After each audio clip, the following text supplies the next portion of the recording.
اعوذ باللہ من الشیطان الرجیم بسم اللہ الرحمن الرحیم الحمد للہ رب العالمین والصلاة والسلام علی اشرف الانبیاء والمرسلین وآلہ الطیبین الطاہرین اعوذ باللہ من الشیطان الرجیم وَإِذَا بَطَشْتُمْ بَطَشْتُمْ جَبَّارِينَ سورہ شعراء آیت نمبر 130 اور فرمایا، اور جب تم کسی پر حملہ کرتے ہو تو نہایت جابرانہ انداز میں حملہ آور ہوتے ہو۔ بات ہے قوم ہود کی بات چل رہی ہے۔ قوم ہود حضرت نوح کے بعد ایک متمدن قوم تھی، اور ان کے بارے میں بتایا کہ اس سے پہلے بتایا کہ تم ہر اونچی جگہ پر یادگار بناتے ہو اور بڑے بڑے محلات بناتے ہو، یعنی ایک طاغوت صفت قوم کی علامتیں آج بھی آپ دیکھ سکتے ہیں کہ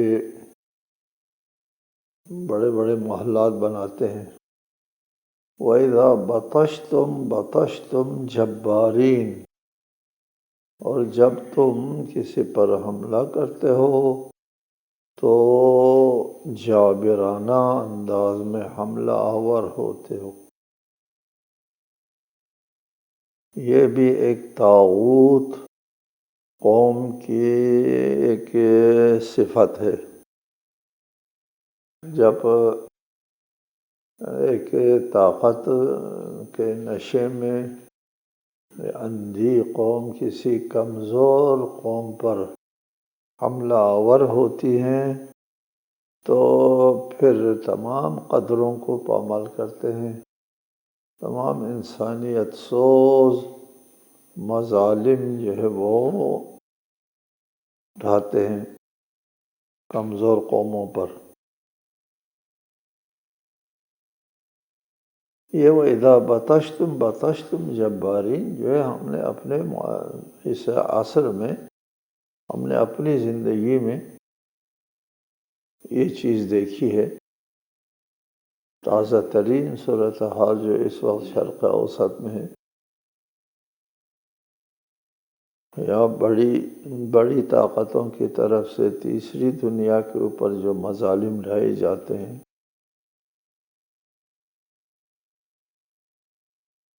کہتے ہیں کہ اسلام تلوار کے زور سے پھیلا ہے۔ ایک موازنہ ہے کہ اسلامی جنگوں میں 1300 آدمی مارے گئے، اسلامی جنگوں میں 1300، جبکہ پہلی جنگ عظیم اور دوسری عالمی جنگ میں کئی ملین مارے گئے، اور اس کے بعد جو جنگیں رونما ہوئی ہیں تیسری دنیا کے خلاف بڑی طاقتوں کی طرف سے، وہ لوگ براہ راست ملوث ہوتے ہیں یا بالواسطہ ملوث ہوتے ہیں، وہ کئی ملین، ہزار بھی نہیں، لاکھ بھی نہیں، کئی ملین لوگ مارے گئے ہیں ان جنگوں میں۔ وَإِذَا بَطَشْتُمْ بَطَشْتُمْ جَبَّارِينَ، اس آیت کا مصداق جو ہے ہمارے اپنی اس زندگی میں ہم نے اپنے آنکھوں سے دیکھا اور ابھی دیکھ رہے ہیں۔ یہ طاغوت صفت قوموں کی عادت ہے، جب وہ طاقت کے نشے میں ہوتی ہیں تو دوسروں کے اوپر تجاوز کرتے ہیں۔ فَاتَّقُوا اللَّهَ وَأَطِیعُونِ، بس اللہ کے عذاب سے بچو اور میری اطاعت کرو۔ اس لیے جرائم کو ترک کر کے اللہ کے عذاب سے بچ سکتا ہے انسان۔ وَاتَّقُوا الَّذِی أَمَدَّکُم بِمَا تَعْلَمُونَ، امدکم بانعام وبنین وجنات وعیون، اور اس اللہ کے عذاب سے ڈرو جس نے تمہاری مدد کی۔ کن چیزوں سے؟ بما تعلمون، جن کا تم کو بخوب علم ہے، ان چیزوں سے مدد کی ہے۔ اس نے مدد کی ہے جانوروں، اولاد سے نوازا ہے تم کو، نیز باغات اور چشموں سے مالا مال کر دیا ہے، وجنات وعیون۔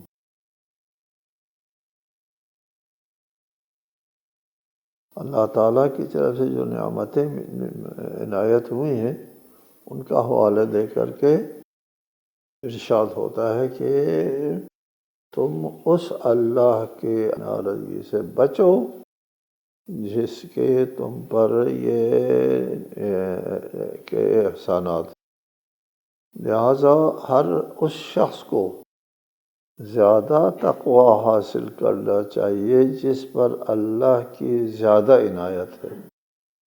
اس آیت سے ہی اندیا ملتا ہے، وَاتَّقُوا الَّذِي أَمَدَّكُم بِمَا تَعْلَمُونَ أَمَدَّكُم بِأَنْعَامٍ وَبَنِينَ وَجَنَّاتٍ وَعُيُونٍ۔ یہ نعمتیں اللہ تعالیٰ نے تم کو دی ہے، ان نعمتوں کے مقابلے میں گستاخی کرتے ہو، عصیان کرتے ہو، نافرمانی کرتے ہو۔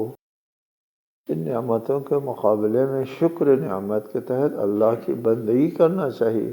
انی اخاف علیکم عذاب یوم عظیم، میں تمہارے بارے میں خوف رکھتا ہوں بڑے دن کے عذاب کا۔ یہ باتیں کر رہا ہوں خود تمہارے لیے کر رہا ہوں، تم کو خوف حاصل لاحق ہے اور تمہاری آخرت کی زندگی تباہ ہے۔ قالوا سواء علینا اوعظت ام لم تکن من الواعظین، انہوں نے کہا تم نصیحت کرو یا نہ کرو ہمارے لیے یکساں ہے، کوئی اثر نہیں ہوتا ہے۔ انسان میں پر جب بدبختی طاری ہوتی ہے تو بات کرنے والے کی بات سمجھ میں اس کے نہیں آتی۔ بات سمجھ میں آ جائے تو یہ دیکھنا چاہیے ہوتا ہے کہ بات کرنے والا اپنے مفاد کی بات کرتا ہے یا میرے مفاد کی بات کرتا ہے، یہ دیکھ کر کے بات سننا چاہیے۔ ایک شخص جب بات کر رہا ہوتا ہے اس میں اس کا اپنا مفاد ہے تو آپ کو اعتماد نہیں آنا چاہیے، اور اگر وہ اس شخص کی باتوں میں اس کا اپنا مفاد نہیں ہے، سامعین کا مفاد ہے، تو اس کی باتوں کو سن لینا چاہیے کہ یار یہ ہمارے بارے میں بات کر رہے ہیں، اپنا کوئی مفاد نہیں ہے۔ انبیاء کہتے ہیں ان اجر الا علی رب العالمین، میرا مفاد تو میرے رب العالمین کے ساتھ وابستہ ہے، تمہارے ساتھ کوئی مفاد وابستہ ہے۔ انبیاء ہمیشہ یہ کہتے رہے ہیں کہ ہمارا تمہارا کوئی مادی مفاد وابستہ نہیں ہے، ہماری باتوں میں خلوص ہے، ہماری باتوں کا تعلق خود تمہاری نجات سے ہے۔ یہ ہر معاشرے کے لیے ہوتا ہے۔ اگر سننے والوں میں اگر ہے صحیح سوچنے کی قابلیت تو وہ یہ سوچ کر کسی کی گفتگو کو سن لے کہ اس گفتگو کے اندر اس کا مفاد ہے یا میرا مفاد ہے۔ میں آتا ہوں ممبر پر تقریر کرتا ہوں اور آپ سے داد لینے کی کوشش کرتا ہوں، آپ سے داد لینے کی اس کوشش میں کس کا مفاد ہے؟ سننے والے اتنا تو سمجھے نا کہ یہ ہم سے داد لینے کی زبردست کوشش کرتا ہے، یہ داد لے کر یہ بات کرنے والے کا اس مفاد ہے یا داد دینے والوں کا کوئی مفاد ہے؟ اس کا مفاد ہے، یہ اپنے آپ کو کامیاب بنانا چاہتا ہے تاکہ اس کی بات بن جائے۔ ہمیشہ اہل عقل کو چاہیے کہ بات کرنے والا اس کے حق میں بات کرتا ہے اپنے مفاد میں، بات کرنے والا وہ داد لینے کے لیے بات کرتا ہے یا ہماری نجات کے لیے بات کرتا ہے؟ یہ اس کا معلوم کرنا کوئی مشکل کام بھی نہیں ہے، عقل اور ہوش و حواس رکھنے والوں کے لیے کوئی مشکل کام نہیں۔ انی اخاف علیکم عذاب یوم عظیم، یہ تمہارے مفاد میں بات کر رہا ہوں، میں اپنے مفاد میں بات نہیں کر رہا ہوں، میرا کوئی مفاد تم لوگوں سے وابستہ نہیں۔ تو ان لوگوں نے کیا کہا، تم جو بھی بات کرو، قالوا سواء علینا اوعظت ام لم تکن من الواعظین، تم نصیحت کرو نہ کرو کوئی فرق نہیں پڑتا، ہم نے تم کو سننا ہی نہیں، تمہاری باتوں کو سمجھنا ہی نہیں۔ ان ھذا الا خلق الاولین وما نحن بمعذبین، یہ جو پرانے لوگوں کی باتیں کر رہے ہیں آپ، پرانے لوگوں کے عادات ہیں، پرانے لوگوں کے اولین کی خلق ہیں۔ خلق الاولین کی دو تفسیر ہے۔ یہ جو آپ باتیں کر رہے ہیں، اس قسم کی باتیں پہلے بھی لوگ کرتے چلے ہیں، آج تک نہ کوئی قیامت آئی نہ کوئی عذاب آیا، کچھ نہیں ہوا، ایسی باتیں کر رہے ہیں، خلق الاولین۔ دوسری تفسیر یہ ہے کہ یہ جو ہم کر رہے ہیں یہ خلق الاولین ہے، ہمارے باپ دادا جو ہے یہی کرتے آئے ہیں، بت پرستی کرتے آئے ہیں، اس کو ہم تمہارے کہنے پہ نہیں چھوڑیں گے۔ ٹھیک ہے، دو تفسیریں، فَكَذَّبُوهُ فَأَهْلَكْنَاهُمْ إِنَّ فِي ذَلِكَ لَآيَةً وَمَا كَانَ أَكْثَرُهُم مُؤْمِنِينَ۔ چنانچہ اس طرح انہوں نے ہود کو جھٹلایا تو ہم نے انہیں ہلاکت میں ڈال دیا، یقیناً اس میں بھی ایک نشانی ہے، لیکن ان میں سے اکثر لوگ ایمان لانے والے نہ تھے۔ چنانچہ قوم عاد جو ہے یہ اس کو اللہ تعالیٰ نے ہلاکت میں ڈال دیا، پہلے بھی اس کا ذکر آیا ہے۔ وَأَمَّا عَادٌ فَأُهْلِكُوا بِرِيحٍ صَرْصَرٍ عَاتِيَةٍ، سورہ حق میں آگے آنے والا ہے۔ اور عاد کو ایک سرکش طوفانی آندھی سے ہلاک کر دیا گیا۔ ان فی ذلک لآیۃ، ان کی ہلاکت میں بھی ایک اللہ تعالیٰ کی نشانی ہے، معجزہ ہے، اس سے درس لینے والوں کے لیے۔ وَإِنَّ رَبَّكَ لَهُوَ الْعَزِيزُ الرَّحِيمُ، یہاں بھی اللہ تعالیٰ جو ہے وہ بالادست ہے طاغوت اور نافرمان قوموں کو ہلاکت میں ڈالنے کے لیے، اور رحیم ہے اللہ کی بندگی کرنے والوں کے لیے۔ كذبت ثمود المرسلين إذ قال لهم أخوهم صالح ألا تتقون إني لكم رسول أمين فاتقوا الله وأطيعون وما أسألكم عليه من أجر إن أجري إلا على رب العالمين۔ قوم ثمود نے بھی رسولوں کو جھٹلایا جب ان کی برادری کے صالح نے ان سے کہا، کیا تم اپنا بچاؤ نہیں کرتے؟ میں تمہارے لیے ایک امانت دار رسول ہوں، پس اللہ سے ڈرو اور میری اطاعت کرو، اور اس بات پر میں تم سے کوئی اجر نہیں مانگتا، میرا اجر تو صرف رب العالمین پر ہے۔ وہی بات کہ انبیاء جب دعوت دے رہے ہوتے ہیں، سب کو یہ بتا رہے ہوتے ہیں ہمارا تم سے کوئی مفاد وابستہ نہیں ہے، تم ہماری دعوت کو قبول کرو تو اس میں ہمارا فائدہ نہیں ہے، تمہارا فائدہ ہے۔ ہم امین ہے، مفاد پرست نہیں ہے، اپنی بڑائی کے لیے اور اپنی بالادستی کے لیے نہیں ہے، امین۔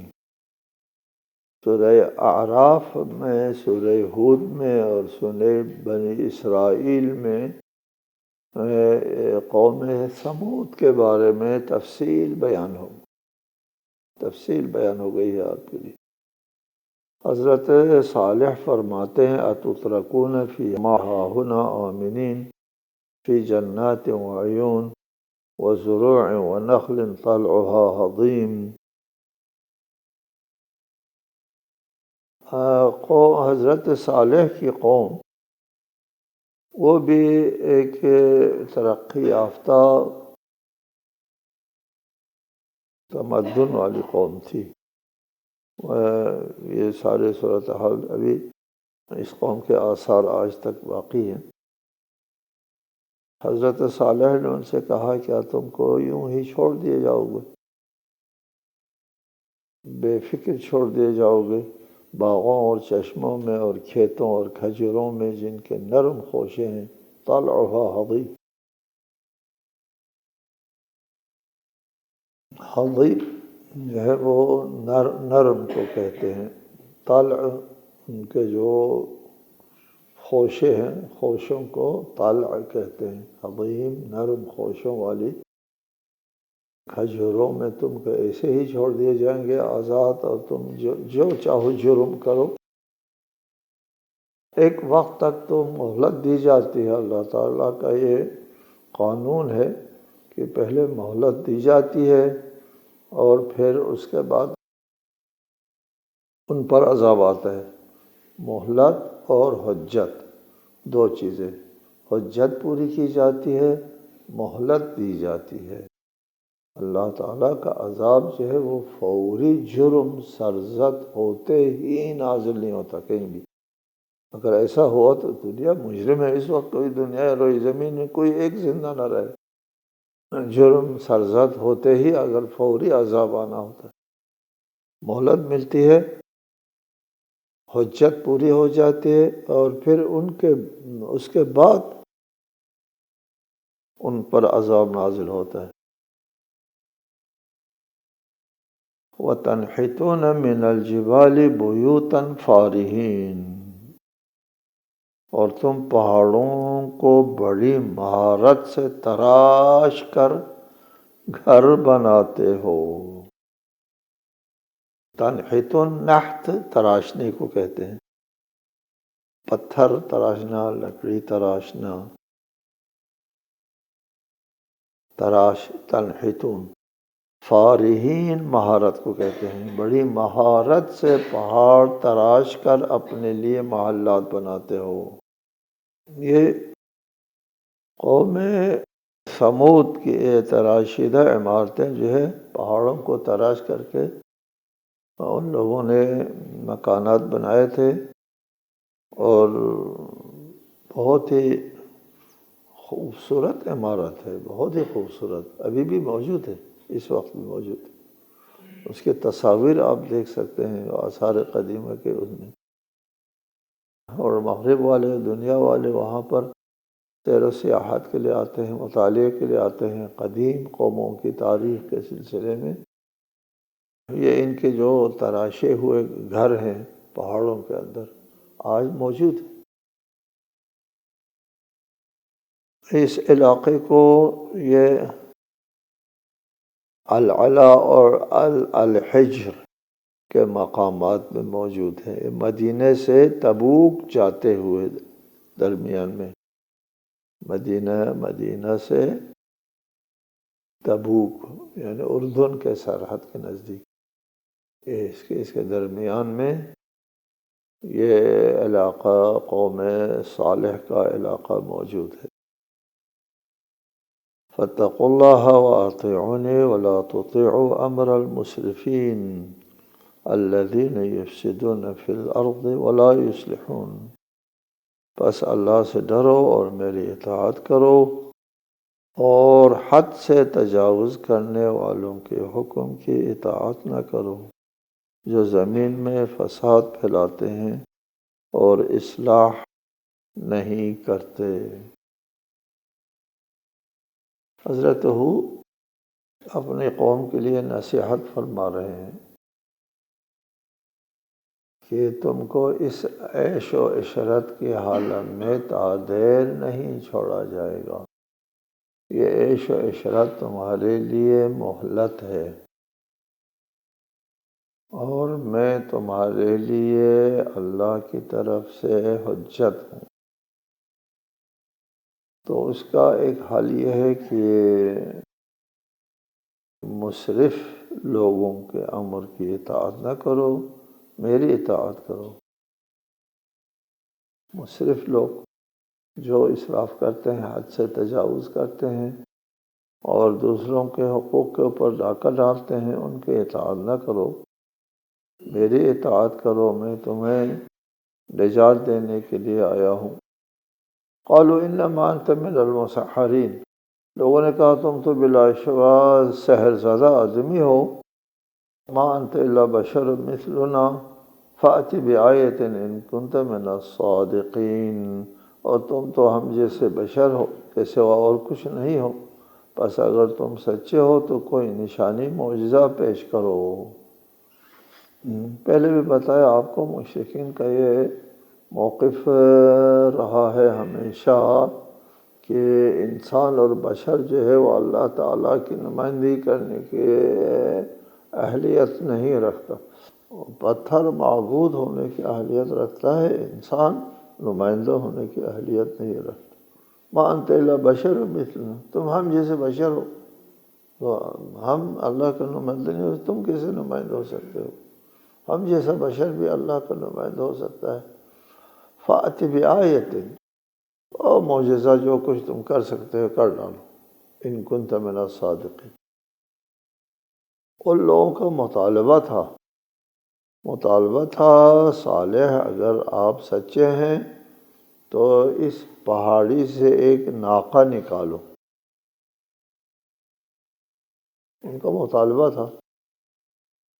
تو اس پہاڑی سے ناقہ صالح نے نکالا، ان کے سامنے، سب کے سامنے ناقہ صالح، معجزے کے طور پر یہ ناقہ جو ہے وہ وجود میں آئی تھی، پہاڑ سے نکلی تھی۔ قال هذه ناقة لها شرب ولكم شرب یوم معلوم، صالح نے کہا یہ ایک اونٹنی ہے، ایک مقررہ دن اس کے پانی پینے کی باری ہوگی اور ایک مقررہ دن تمہارے پانی پینے کی باری ہوگی۔ وَلَا تَمَسُّوهَا بِسُوءٍ فَيَأْخُذَكُمْ عَذَابُ يَوْمٍ عَظِيمٍ، اور اسے بری نیت سے نہ چھونا ورنہ ایک بہت بڑے ہولناک دن کا عذاب تمہیں گرفت میں لے لے گا۔ یہ ناقہ، ایک تو ناقہ جو ہے وہ معجزے کے طور پر نکل آتی ہے پہاڑ سے، اور دوسرا یہ ہوا کہ پوری آبادی کے لیے ایک دن پانی جو ہے وہاں پر کنویں سے پانی لینا ہوتا ہے، اور اس ناقے کے لیے ایک دن، یہ ایک عذاب ہو گیا ان کے لیے۔ یہ تقریباً ان کے لیے ایک مشکل مسئلہ تھا کہ اس ناقے کے لیے ہم، ایک اونٹنی کے لیے ایک دن اور پوری آبادی کے لیے ایک دن۔ پہلے بھی بتایا آپ کو معجزات کے سلسلے میں جو لوگ کہتے ہیں کہ قانون طبیعت کو توڑ کر معجزہ وجود میں نہیں آتا، قانون طبیعت کے تحت آتا ہے، وہ لوگ کہتے ہیں کہ ناقہ صالح معجزے کے طور پر نہیں آئی تھی بلکہ ایک ناقہ تھی، اس کے لیے یہ شرط عائد کی کہ ایک دن یہ پانی پیے گی، ایک دن تم۔ تو قوم صالح کے لیے یہ جو پانی پینے کے لیے ایک دن جو پورا مقرر کیا تھا یہ ناقابل قبول تھا، ورنہ ناقہ جو ہے کسی معجزے کے طور پر نہیں نکل آئی۔ یہ ان لوگوں کا نظریہ ہے جو معجزات کو قانون طبیعت کے دائرے میں دیکھنا چاہتے ہیں۔ اس کی تفصیل ہم آئندہ بتائیں گے انشاءاللہ۔ والسلام علیکم ورحمۃ اللہ وبرکاتہ۔